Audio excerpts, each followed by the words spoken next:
বাংলাদেশিরা এআই ব্যবহার করে প্রধানমন্ত্রী মোদি এবং শেখ হাসিনাকে নিয়ে নাটক তৈরি করল। বাংলাদেশিরা কোনো কিছুতেই ভারতের সাথে না পেরে এবার শেখ হাসিনা এবং প্রধানমন্ত্রী মোদিকে নিয়ে নাটক তৈরি করল। শুনুন সেই নাটকে কি বলা হয়েছে। প্রধানমন্ত্রী মোদি এবং শেখ হাসিনাকে নিয়ে আমাদের প্রধানমন্ত্রীকে আবারও অসম্মান করল এই অশিক্ষিত বাংলাদেশিরা এআই ব্যবহার করে। आप सब जानते हैं प्रधानमंत्री शेख हसीना बांग्लादेश से लात खा के आया है। फिलहाल मैं उनके लिए बहुत मुसीबत में हूं कि मैं उसे समझ नहीं पा रहा हूं। वह यहां आया और मेरी गर्दन पर बैठ गया। करूंगा मैं अब उसे फेंक भी नहीं सकता। अब उन्होंने कहता है कि मुझसे प्यार करता है। आप लोग ही कह दो हम मेरी उम्र प्यार करने की है। इस बेटी का नियत खराब है। हम एक समय बहुत अच्छे दोस्त थे और हमने साथ में बहुत अच्छा समय बिताया था। आज लगभग पागल हो गए हैं। कैसे समझें? उन्होंने बांग्लादेश में जो किया उसके लिए कोई माफी नहीं है। आम लोगों को कैसे मारा उसने, लेकिन अब वह कहते हैं वह मुझसे प्यार करता है, वह मुझसे शादी करना चाहता है। मैं जानता हूं कि यह सब उसका ड्रामा है, क्योंकि वह ड्रामा करना अच्छे से जानते हैं। चाहे कितना भी ड्रामा हो, यह आपका बांग्लादेश नहीं। आपने बहुत नाटक किया है। इस बारे में कुछ कहना है तो आप कह सकते हैं। बहुत धन्यवाद। भारत के प्रधानमंत्री श्री नरेंद्र मोदी, मैं जानता हूं कि मैंने तुम्हें बहुत परेशान किया है, लेकिन मेरे पास आपके अलावा कोई विकल्प नहीं है। अब तो तुम ही मेरा एकमात्र रास्ता हो। मैं यहीं रहूंगी, चाहे आप मुझे कितना भी कठोर समझें। मैं यहाँ आपके साथ बहुत सुरक्षित महसूस करता हूँ। मैं आपके चरणों में तब तक यहीं रहूंगा जब तक मैं अपने पिता के देश बांग्लादेश नहीं लौट जाता। चाहे आप मुझे कितना भी नाटककार समझें, मैं तब तक खेलना जारी रखूंगा जब तक मैं दोबारा अपने बांग्लादेश नहीं लौट जाता। मुझे कुछ नहीं चाहिए, बस मुझे अपने चरणों के पास थोड़ी सी जगह दे दो। मैं अपने आप को धन्य मानूंगा। इतनी आशा लेकर आया हूँ कि आप मुझे मेरे देश की तरफ लठ मार के बाहर नहीं निकालेंगे। मैंने अपने देश में बहुत गलतियां की, लोगों की हत्या की। मेरे लोग विदेश में मनी लॉन्ड्रिंग करते थे। मैंने ये जानते हुए भी उन्हें कुछ नहीं कहा। मैं अपनी पावर की लालसा के कारण चुप रहा। मैं जानता हूँ कि यह मेरे लिए ठीक नहीं था, लेकिन अब करने को कुछ नहीं है। अगर मैं देश लौटूंगा तो देश की जनता मुझे फांसी पर लटका देगी। अब तुम ही मेरी एकमात्र आशा हो, और इस आशा को स्थापित करने के लिए यदि हमें विवाह भी करना पड़े तो मैं तैयार हूँ। बस मुझे थोड़ा बचा लो, मुझे अपने चरणों में थोड़ी सी जगह दे दो। मैं तुमसे और कुछ नहीं मांगूंगी। लेकिन अगर मैं फिर से एक बार बांग्लादेश लौट सकता हूँ तो मैं आपका कर्ज कभी नहीं भूलूंगा, और जिन्हें मैं इस रास्ते पर पहुँचाया और जिनके लिए मुझे आज आपके चरणों में रहना पड़ा है, उन्हें नहीं छोड़ूंगा। मैं एक एक करके पकड़ूंगा और मार डालूंगा। वह देश मेरे पिता का देश है। ये शेख हसीना का वादा है।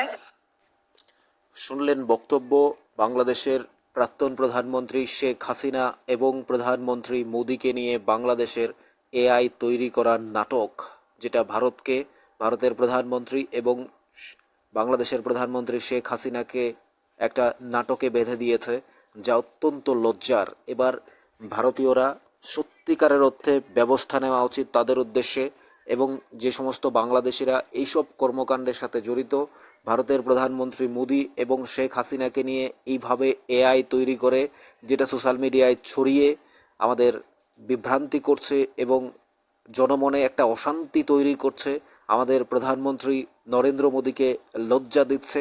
সত্যিকারের অর্থে তাদের উপর ব্যবস্থা নেওয়া উচিত। বাংলাদেশের অলরেডি ভিসা ব্যবস্থা বন্ধ করে দিয়েছে, মেডিকেল ভিসাও দিচ্ছে না, এবং সমস্ত দিক দিয়ে বন্ধ করে বাংলাদেশকে একটা চরম শিক্ষা দিচ্ছে। আরও কঠিন শিক্ষা দেওয়া উচিত। আমাদের প্রধানমন্ত্রী নরেন্দ্র মোদী দেশবরেণ্য নেতা এবং বিশ্বের একজন গুরুত্বপূর্ণ লিডার হয়ে উঠেছে। আমাদের 140 কোটি ভারতবাসীর প্রাণপ্রিয় প্রধানমন্ত্রী নরেন্দ্র মোদীকে নিয়ে এই বাংলাদেশের প্রাক্তন প্রধানমন্ত্রী শেখ হাসিনাকে নিয়ে যে নাটক তৈরি করেছে এআই ব্যবহার করে, এটা সম্পূর্ণ অরুচিকর এবং এটা একটা অত্যন্ত কি বলা যায় নিন্দনীয় নাটক তৈরি করেছে, যেটা হাস্যকর। কারণ এই বাংলাদেশিরা তারা এই সমস্ত কিছু ব্যবহার করে আমাদের ভারতকে সবসময় লজ্জায় ফেলতে চায়, কিন্তু এরা প্রত্যেকে জানে এআই ব্যবহার করে যেহেতু করা হয়েছে এবং এই বাংলাদেশিদের কঠিন শাস্তি এভাবেই দেওয়া উচিত। সমস্ত দিক দিয়ে বাংলাদেশকে এখন চরম শিক্ষা দিচ্ছে এবং একের পর এক যে প্রশ্নগুলো উঠে আসছে যে আমাদের প্রধানমন্ত্রী নরেন্দ্র মোদী এবং চীনের প্রধানমন্ত্রী তারা একসাথে বসে যে যে আমেরিকা বাংলাদেশের সেন্ট মার্টিন দখল করবে এবং সাগরে এসে বাংলাদেশ দখল করবে, আমেরিকা যে ব্যবস্থা তৈরি করেছিল সেটা এখন ভারত আর চীনের মধ্যে যে দূরত্ব ছিল সেই ভারত এবং চীন কাছাকাছি এসে এবং যার সেনা দিয়ে সেই বিষয়গুলো খুব ভালোভাবে পর্যবেক্ষণ করছে। বাংলাদেশ যেখানে আমেরিকার কাছে বিক্রি হতে চাইছিল, ভারতকে নষ্ট করার চেষ্টা করছিল, ভারতকে চাপ দেওয়ার চেষ্টা করছিল, এখন বাংলাদেশেই পুরোপুরি চেপে পড়েছে। আমেরিকা উল্টো আরও চেপে পড়েছে। আমরা যতটুকু জানি আমেরিকা এবং চীনের মধ্যে যে খারাপ সম্পর্ক তৈরি হয়েছে সেটার ফায়দা নিয়েই ভারত এখন বাংলাদেশের ওপর আরও চাপ দেবে, আমেরিকার ওপর চাপ সৃষ্টি করবে চীন। এবার বাংলাদেশ না খেয়ে মরতে মরতে ভারতের উপর ভিক্ষা চাইতে হবে। আর তার আগে বাংলাদেশ যে কাজ করছে, প্রধানমন্ত্রী শেখ হাসিনা প্রাক্তন প্রধানমন্ত্রী তিনি পদত্যাগ করেননি, অর্থাৎ তার পদত্যাগপত্র দেখাতে পারেনি বাংলাদেশের রাষ্ট্রপতি শাহাবুদ্দিন।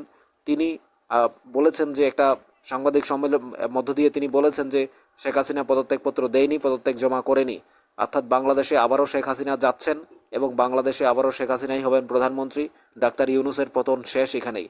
আর ডাক্তার ইউনূসের সরকার থাকাকালীন প্রধানমন্ত্রী মোদীকে নিয়ে এবং শেখ হাসিনাকে নিয়ে, যে শেখ হাসিনা ভারতে অবস্থান করছে, একটা দেশ থেকে 45 মিনিটের মধ্যে তাকে বের করে দেওয়া হয়েছে। তার জন্য ইউনূস হচ্ছে মেইন কান্ডারি, মেইন কালফিট হচ্ছে ইউনূস, ডাক্তার ইউনূস। তাকে নোবেল দিয়েছে, অর্থাৎ সবাই বলছে সুদখোর। বাংলাদেশ থেকে 26,000 কোটি টাকা নিয়ে পালিয়েছে, মানি লন্ডারিংয়ের সঙ্গে জড়িত, বিভিন্ন এনজিওর সাথে বিভিন্ন কোম্পানির সাথে জড়িত, তার বিরুদ্ধে শত শত কেস রয়েছে। সেগুলো নিজে এখন চেয়ারে বসে নিজের কেস নিজেই শেষ করছে। অর্থাৎ শেখ হাসিনাকে 45 মিনিটের মধ্যে দেশ ত্যাগ করতে বাধ্য করেছে। ভারতে এসে আশ্রয় নিয়েছে। একটা দেশের প্রধানমন্ত্রী একটা দেশে এসে আশ্রয় নেবে, সেটাই স্বাভাবিক। যে দেশ সংখ্যালঘু হিন্দুদের অত্যাচার করছে, দুর্গাপূজার সময় মা দুর্গার মূর্তি ভেঙেছে এবং মা বোনেদের অত্যাচার করছে, ঠিক পূর্ব পাকিস্তান থাকাকালীন যে অবস্থায় ছিল ঠিক একই অবস্থায় রয়েছে বাংলাদেশ। অর্থাৎ আবারও এখন সামনে কালী পূজা রয়েছে, কালী পূজার আগে সেখানে মেলা বন্ধ করে দিল, কালী মূর্তি ভাঙা হচ্ছে। অর্থাৎ বাংলাদেশিরা যে কি করছে কি চাইছে কিছুই বোঝা যাচ্ছে না। এবার শেখ হাসিনা এবং মোদীকে নিয়ে যে নাটক তৈরি করলো এআই দিয়ে, এআই ব্যবহার করে, সত্যিকারের অর্থে এটা অত্যন্ত লজ্জার এবং বাংলাদেশিদের আমরা ধিক্কার জানাই। আরও কঠোর ব্যবস্থা নেওয়া উচিত বাংলাদেশিদের ওপর। যারাই ভারতে আসছে তাদেরকে আর কোনোভাবে ভারতে আসতে না দিয়ে এবং একের পর এক সমস্ত ভিসা ব্যবস্থা বন্ধ করছে এবং বাংলাদেশিরা উচ্চশিক্ষা গ্রহণ করার জন্য বিভিন্ন দেশে যেতে হয়, তা ভারতকে ব্যবহার করে, ভারত থেকে পারমিশন নিয়ে ভারতে ভিসা ব্যবস্থা সব কিছু বন্ধ করে দিয়েছে। এই কঠিন শাস্তির মুখে বাংলাদেশ পড়ছে, আরও ভবিষ্যতে পড়বে। আমরা চাই আপনারা এই নাটকটা প্রত্যেকে শুনবেন। শোনার পর আপনারা যে সমস্ত বাংলাদেশিদের উপর আপনাদের টান রয়েছে, ভালোবাসা রয়েছে, তাদের বিরুদ্ধে আপনারা ধিক্কার জানাবেন। আপনাদের কি মনে হয় জানাবেন কমেন্টস বক্সে। আমাদের দেশবরেণ্য, আমাদের great prime minister Narendra Modi এবং বাংলাদেশের প্রাক্তন প্রধানমন্ত্রী শেখ হাসিনাকে নিয়ে যে এআই ব্যবহার করে নাটক তৈরি করেছে সেটা সত্যিকার অর্থে কুরুচিকর এবং ভিত্তিহীন। আমরা মনে করি এই ধরনের কর্মকাণ্ড করা কোনোভাবেই উচিত নয়। আপনাদের কি মনে হয় জানাবেন কমেন্টস বক্সে। এটা সম্পূর্ণ এআই ব্যবহার করেছে বাংলাদেশ, সেটা স্পষ্টই বোঝা যাচ্ছে। কারণ এই এআই ব্যবহার করে আরও বেশ কিছু নাটক তারা তৈরি করছে, বেশ কিছু বার্তা সোশ্যাল মিডিয়ার মধ্য দিয়ে ছড়াচ্ছে। দেশের নামে আমাদের দেশের অশান্তি বিভ্রান্তি সৃষ্টি করছে আমাদের দেশের মধ্যে। এগুলো বের করে তারা দেশকে অপমান করার চেষ্টা করছে, সেটা আমরা কোনোভাবেই মেনে নেব না। ভারতীয়রা কোনোভাবে মেনে নেবে না। বাংলাদেশিরা চাইছে ভারতের বিরুদ্ধে যুদ্ধ করতে, নর্থ ইস্ট দখল করতে, উত্তর পূর্বাঞ্চল দখল করবে তারা। কোনোটাই হলো না যখন, তারপরেই তারা চিন্তাভাবনা করলো, দেখলো যে শেখ হাসিনার পদত্যাগপত্র নেই, শেখ হাসিনা পদত্যাগ করেনি, অর্থাৎ মুখ পড়েছে সমস্ত জায়গায়। তখনই শেখ হাসিনা এবং প্রধানমন্ত্রী মোদীকে নিয়ে তারা চেষ্টা করলো এআই তৈরি করে একটা বিভ্রান্তি তৈরি করতে। এই সেই এআই এর নাটক।